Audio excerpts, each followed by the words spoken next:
So it's my pleasure tonight to share the plant forum with you.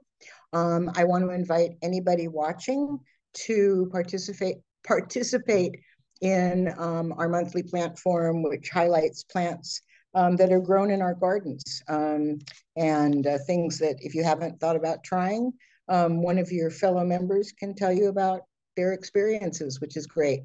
So we're going to start with number one is Calopsis, which is our, no, number one is Dudleya brittoni, which is one of the most beautiful succulents in the whole world. It's the largest of all of the Dudleyas, which are California natives mainly. This one comes from the California floristic province, but down in Baja California. It, like other Dudleyas, you want to plant it in a crevice or a chink in the rock so that it's imitating its life on the cliffside, or plant it with a rock underneath it so it's at an angle and water cannot collect in the center of it. One of the cool things about this plant is that it is covered with this incredible chalky white substance, and the wax that's on these leaves has the highest measured UV reflectivity of any plant on the planet. So that tells you a little bit about how this plant does with sun on its leaves. It doesn't mind it at all. Many sources, including native plant and succulent nurseries and succulent plant sales. So you should be able to find it. Next, please. So this is Calopsis linearis bubba, which is the Bubba desert willow. The desert willow, Calopsis linearis, is native to the Southwest US with a subspecies in California. This one is a garden selection that came out of Texas, no surprise with the name Bubba on it. What is significant about Bubba is that it has a pretty nice shape, but also people who are offended by seed pods, Bubba is known for producing fewer seed pods than other selections of desert willow. Desert willow has leaves like a willow, but it is not a true willow. It is actually related to jacarandas. Next, please. Anaxanthus landscape lilac, which was introduced by San Marcos Nursery. If you want to know all about the parentage of this beautiful hybrid, go to San Marcos Growers website and look for Anaxanthus landscape lilac. It's actually pictured on their homepage, but it tells all about it and what an unusual picture. April had a heck of a time getting a nice view of this. It's actually like a pale white gray combined with a beautiful pale lilac pink, and very unusual. All Anaxanthus make wonderful cut flowers. They are visited by hummingbirds, although there are no hummingbirds in Australia. There are equivalent plants. And it is not really drought tolerant. It's put into a lot of gardens that are supposed to be drought tolerant, but in LA it is not. Maybe near the coast a little more so. It is being grown by San Marcos Growers, which is a wholesaler, so you can ask for it at your local nursery and see if they have it. And that's good. So next, please. I'm rushing through these guys. So we have a clover. So this is a selection of good four-leaf clover. This is four-luck red-green, a selection of creeping clover or white clover. And this one has burgundy in the leaves, and that's why it's got its name and why April loves it, because it's got this unusual color in it. Clovers can travel around a little bit. So it's the same kind of clover that grows in lawns, although I don't know how much with this variegated foliage you're going to have it spreading around, but I think if it's well watered, it will.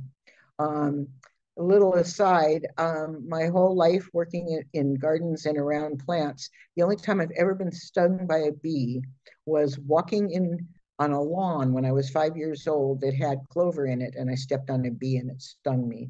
So, which is not to say you shouldn't grow clover. It's wonderful plants, and they do they have nodules that make your soil better. They can be used for cover crops, all sorts of good things about clovers, besides that bees can be in them and little girls can step on them. Next, please. So this is from Laura's garden in coastal Ventura. Um, I like Laura's comment that it pops up around my garden in watered areas, but not a pest in my garden. So this is a pest in many parts of the world, a huge number of places in the world where it has become naturalized and comes up all over the place. It doesn't do that, and probably it wouldn't be a problem in the wild here because it's not moist enough. But this is a lesson of a beautiful plant that can be weedy in many climates, but not really ours, except in your garden if you water a lot. One thing that's really interesting, this is in the Solanaceae. It's an extremely toxic plant. Every part of the plant is poisonous, but also the plant is used in all of its places where it's grown intentionally for medicine. So keep in mind that all medicines are poisons. It's all about the dose, and I wouldn't mess with it. The amount of things that it is used for in terms of medicines and poisons, it's just pretty astonishing. So you can go to Wikipedia and read about that, or some other places where they talk about Nicandra. But it is pretty. And Laura said that it's available by seed. I don't know if you can chime in here, Laura, but how did it get into your garden? By seed. Okay, so I got it from a guy who was growing annuals to make some money to put his daughter through college. Very well. It's been there ever since. One of the sources that I found said that it's sometimes included in certain mixes of bird seed, and that may be a way that it gets around the world. So anyway, interesting. So moving on. Next, we got to hurry. Next, time is it anyway? 6 minutes. Okay, next, please. Okay, so another plant that you may not be growing and that isn't usually grown in Southern California, but it is hardy to in most areas in this region. So Laura, I'm assuming that you got this at your nursery, and I don't know if you grew it from seed or what you were doing. It is available from White Flower Farm, which introduced this particular cultivar. And you can find it from other mail order sources and have it sent to you. It's a pretty little thing, and it's a beautiful blue. We're always looking for more blue things to grow in gardens. And it's just a lesson in trying something that's unusual and seeing if it does well by you. Recommendation is to plant more than one because it's compact and it looks really pretty en masse. It does go winter dormant, but before that it turns a really beautiful yellow, a golden fall color on it with spring flowers. Next, please. Okay, so Tritolea laxa is a California native. And this is something that you can buy it in containers in the spring, but if for best value, and this is true with all bulbs, rather than buy them in 4-inch pots where you might get 3 in the pot, plant them in the fall from dry bulbs. You're gonna get 3 times as much for your money. And seeing a little dry bulb turn into something like this in the spring is pretty miraculous in my opinion. As with all of its relatives, this Tritolea makes wonderful cut flowers. And you can do it in a pot. So there are a lot of wonderful California natives. And you want to look for those in October and November is the best time to put in your native bulbs. Next, please. Okay, so this is a curious plant that is growing at Baker's Acres, where we've had several events and plant sales. This is Bill Baker's collection of incredible plants from mostly this hemisphere. And this is a Mexican orchid tree. We asked Kathy to help us with the ID because Carol couldn't quite figure it out. It was squishy online, but it's probably Bauhinia mexicana, which also is confused with Bauhinia divaricata. Anyway, it's a really pretty little big shrub or small tree. And right now, Carol says it's covered with giant swallowtail butterflies, which is the largest butterfly in North America and a pretty spectacular creature. So where available, we haven't found it anywhere, and it's not growing at the Huntington, so they're not propagating it. Anyway, if you know of another plant of this, let us know. And if you are in the nursery business, maybe you'd like to take some cuttings and start growing this wonderful plant. Beautiful, beautiful flowers. Very big on attracting butterflies. Next, please.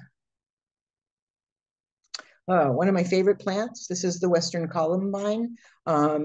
It's one of these great plants. You know, not all California natives are drought tolerant, and this is actually a riparian plant. It prefers to grow next to stream sides and in moist places. Wonderful in the shade underneath a big tree. Flowers pretty much spring into summer, pollinated by hummingbirds. Great color. Plants get about 2 by 2, 3 by 3 at most, and very, very heavy flowering.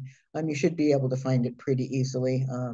By the way, we're rushing through these, so I want to remind you that the plant forum goes up on our YouTube channel. So in a day or two, you'll be able to see this and be able to write down these plant names and the things that are important to you, and move through them. Sorry we have to go so fast. We're going to limit how many we do on the next, in the future.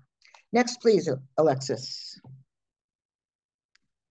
Okay, so Carol has submitted Dracunculus vulgaris, also known as the stink lily. So this is a relative, it's an aroid, and it's a relative of the big stinky that is over at the Huntington that is so famous. And now there are other conservatories that are growing stinky's relatives, and it's a big deal and people come to smell it. Well, you can have one in your own yard, and as Alexis and I thought, this can be little stinky because it's not quite as big stinky, but it's really stinky. So be prepared for that. And it's stinky so that it can mimic rotting meat to attract the flies that pollinate it. The other really cool thing about this plant and many aroids and a few other plants is that it is thermogenic. The plant actually can warm itself up beyond the ambient temperature. And in this case, the voodoo lily dragon arum is going to warm itself up to 64 degrees Fahrenheit. And they're not sure whether this is to make the stinky more stinky or whether it's that the pollinators like a warm place when they go in to do their thing. Alexis suspects both, or it could be both. So the scientists don't know yet. Not easy to find in nurseries, but tubers and seeds are available online. So I would hit your search buttons and you'll be able to find it, for a source for it.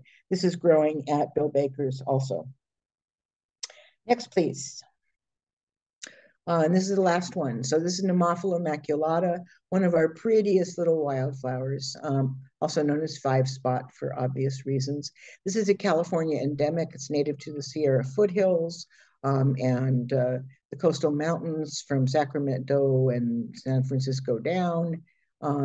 It's best grown from seed. You can buy it in a 4-inch pot in the spring, but you're gonna not have a lot. It won't go on for very long and won't do as well. Plant these wildflowers in the fall from seed. And so that would be fall or early winter to get wonderful flowers in the spring. And then you're actually mimicking what happens out in the wild with the timing on these plants. Excellent in pots. Just get yourself a nice, like a bulb pot, something that's shallower than wide, and you can make yourself a little mini wildflower garden. Remember, even if you live in an apartment with a little balcony, you can put up a pot of wildflowers that will attract pollinators and make you happy. How do we do? What time is it? Aha, okay, last slide. Thank you. So again, thanks to all the people that submitted, and we would love you to submit more. And we don't want you to be intimidated. I mean, you saw all that stuff that's on each of these things. We do request that that information be sent to us with your pictures, but please don't be intimidated. If you even don't know the name of the plant, but it's growing and you want to tell people about it, please send it, and members of the Hort Society will vet the picture, and we'll fill in the blanks for you. But what we would like is to have things from your garden, and that's the fun part of this.